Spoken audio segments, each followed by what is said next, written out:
नमस्कार, मैं पेन वाजपेयी अपने YouTube चैनल मेहित पेन वाजपेयी पे आपका बहुत बहुत स्वागत करता हूं। ये वीडियो एसएससी CHSL 2020 वाले जो बच्चे हैं उनके लिए बहुत ही ज़्यादा हेल्पफुल होने वाला है, क्योंकि आज एक और टियर 2 की जो आरटीआई की कॉपी है वो मैं आप लोगों के बीच में लेके आया हूँ। और इसमें जो मार्क्स हैं स्टूडेंट के वो हैं 70। ऐसे में जो मार्क्स है वो 35 है, लेटर में जो मार्क्स है वो 35 है। अब ये कॉपी क्यों खास है? इस कॉपी की जो खास बात है वो ये है, जो मैंने देखा कि स्टूडेंट को जो फ्रीडम ऑफ स्पीच के बारे में पूछा गया था वो किस आर्टिकल के थ्रू आता है, ये इसको इन्फॉर्मेशन नहीं थी, लेकिन उसके बावजूद भी इसने बहुत अच्छा लिखा और इसको 35 मार्क्स मिले और इसकी वजह से जो लेटर है उसमें भी 35 नंबर मिले। तो बस यहाँ से मैं आपको ये सिखाना चाहता हूँ कि अगर बाई चांस जो भी टॉपिक आपको दिया गया उस पर फैक्ट्स अगर आपको नहीं भी याद रहते हैं तो भी आप कैसे काम चला सकते हैं और किस चतुराई से आपको काम करना चाहिए। तो यहाँ से ये स्किल इसकी आपको सीखनी चाहिए और ये स्किल आपके काम आ सकती है, क्योंकि ये हमेशा नहीं होता है कि जो टॉपिक आपका आता है उसके बारे में आपको सारे फैक्ट्स पता हों, लेकिन अगर फैक्ट्स नहीं भी पता है फिर भी हम कैसे काम चला सकते हैं वो ये कॉपी आपको सिखाएगी।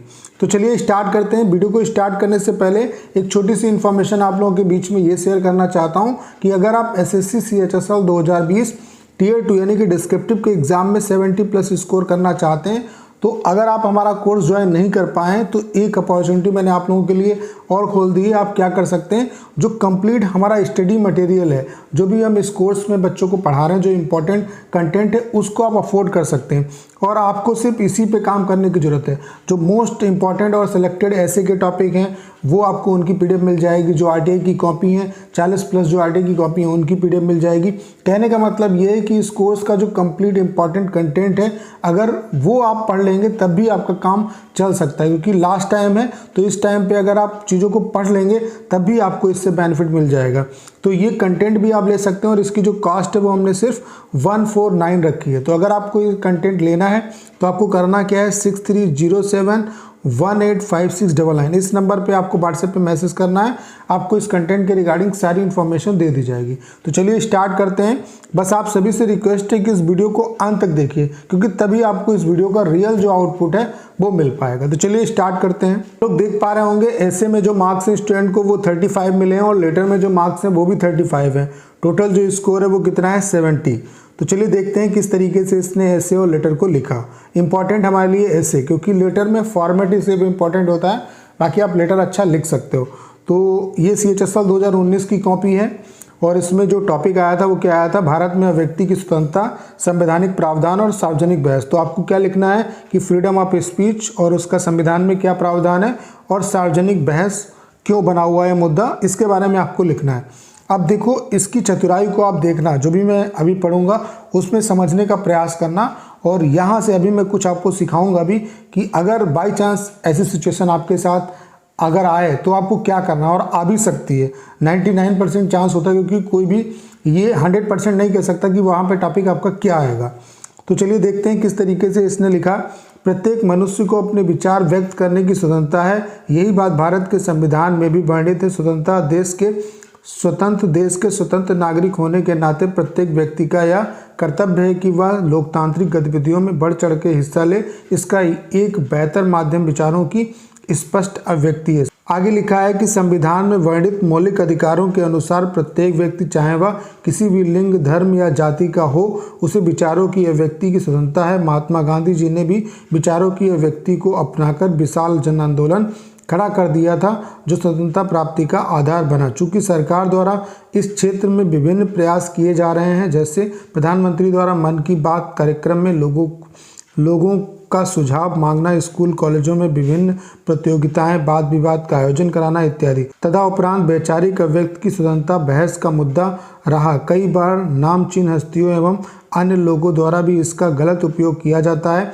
यही कारण है कि कुछ बुद्धिजीवी इसे एक निश्चितता तक रखने की दलील पेश करते हैं। इस सब के बाद भी वैचारिक स्वतंत्रता के लाभ भी हैं, जैसे विपक्ष द्वारा सरकार की निरंकुशता पर लगाम लगाना, विभिन्न मुद्दों पर आम सहमति से निर्णय हेतु भारत जैसे विभिन्न संस्कृति, वेशभूषा एवं मतांतर वाले विशाल लोकतांत्रिक देश में अभिव्यक्ति की स्वतंत्रता को कम करके नहीं आंका जा सकता। हालांकि प्रत्येक नागरिक का यह कर्तव्य है कि संविधान द्वारा प्रदत्त इस अधिकार का उपयोग सीमा में रहकर उद्देश्य परक होना चाहिए, विचारों की अभिव्यक्ति के बिना मानव जीवन अधूरा है। तो यहाँ पे 35 नंबर मिले।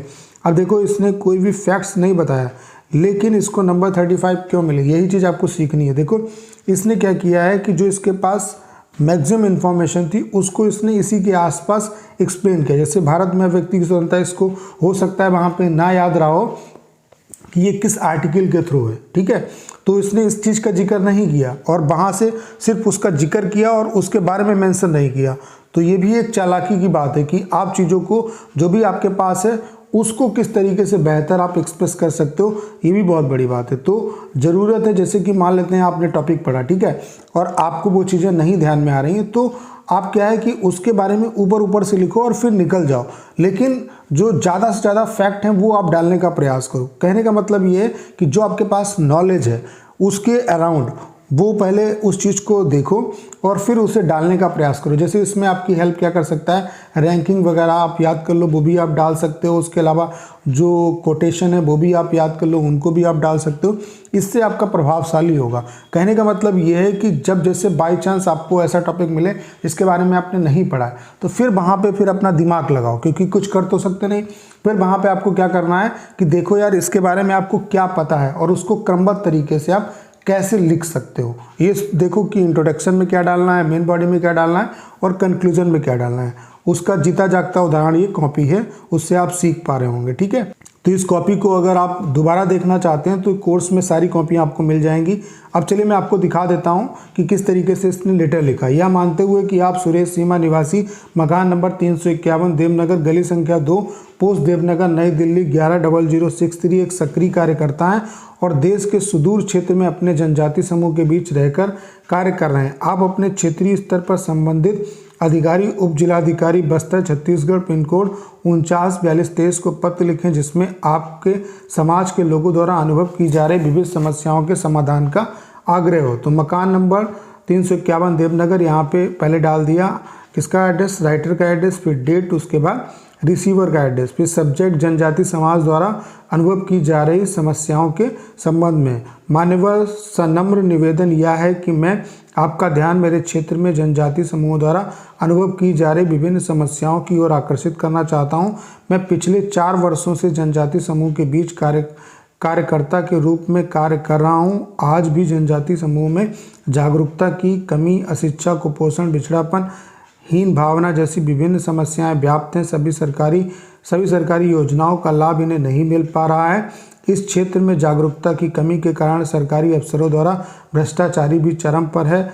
इन बेसहारा लोगों की सुध लेने वाला कोई नहीं है। अतः आपसे विनती है कि आप इस विषय में निश्चित अभियान चलाकर लोगों को योजनाओं का लाभ दिलवाएं। धन्यवाद, प्रार्थी सुरेश। तो इसने काफ़ी अच्छा लेटर लिखा है और इसको 35 मार्क्स मिले। देखो इसकी जगह पे अगर कोई और होता तो यहीं पे उसका कॉन्फिडेंस लो हो जाता, क्योंकि इसको फैक्ट नहीं पता थे, ठीक है, इसने कोई फैक्ट नहीं लिखा है, ठीक है, लेकिन जो इसके पास नॉलेज थी उसको इसने अच्छे तरीके से एक्सप्रेस किया और यही रीज़न है कि इसको 70 नंबर मिले।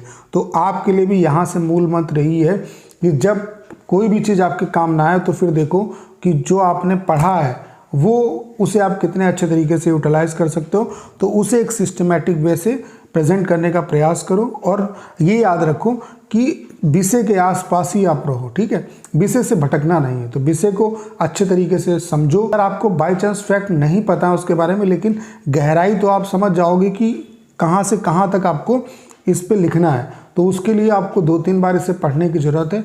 जब आप 2-3 बार पढ़ेंगे तो आपको टॉपिक अच्छे तरीके से समझ में आ जाएगा। उसके बाद जो भी इन्फॉर्मेशन आपके पास है उसे इकट्ठा करिए और उसे एक क्रमबद्ध तरीके से डालने का प्रयास करिए। और अगर ऐसे अच्छा होगा तभी आपका लेटर भी आपको अच्छे मार्क्स दिलाएगा।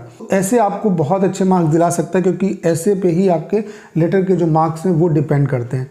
तो इसके लिए आपको करना क्या है, अब जो टाइम आपके पास बचा हुआ है उसमें आपको सेलेक्टेड कंटेंट पढ़ने की ज़रूरत है। आपको बहुत कुछ पढ़ने की ज़रूरत नहीं, क्योंकि वो आप पढ़ भी नहीं सकते हो। और प्रैक्टिस अभी से 2-3 घंटे आप करना स्टार्ट कर दो। 2 से 3 टॉपिक डेली आप लिखो और सेलेक्टेड जो ऐसे के टॉपिक हैं उनकी प्रैक्टिस करो। इसके लिए हमारा जो कंटेंट है वो आपकी हेल्प कर सकता है, क्योंकि हम सारे सेलेक्टेड जो हमारा कंटेंट जो हम कोर्स में बच्चों को पढ़ा रहे हैं वो कंटेंट ही आप ले सकते हैं और उससे आपका बेनिफिट हो जाएगा। और यही वजह है कि मैं आप सभी को कंटेंट भी प्रोवाइड करा रहा हूँ, ताकि जो बच्चे कोर्स नहीं ज्वाइन कर पाएँ वो सिर्फ 149 फीस देके जो कोर्स का कंटेंट है उसको पढ़ सकते हैं और उससे उन्हें बेनिफिट हो सकता है। तो अगर आपको इस कंटेंट के रिगार्डिंग कोई भी इन्फॉर्मेशन चाहिए तो आपको करना क्या है, 6307185699 इस नंबर पे आप व्हाट्सएप पे मैसेज करिए, आपको इस कंटेंट के रिगार्डिंग सारी इन्फॉर्मेशन दे दी जाएगी। उम्मीद है कि अगर आपने इस वीडियो को अंत तक देखा होगा तो बहुत कुछ आप यहाँ से सीख पाए होंगे। आपको करना क्या है, इस वीडियो को ज़्यादा शेयर करना है। उसके अलावा अगर आप चैनल पर नए हैं और आपने अभी तक इसे सब्सक्राइब नहीं किया है तो प्लीज़ चैनल को सब्सक्राइब करना मत भूलिए।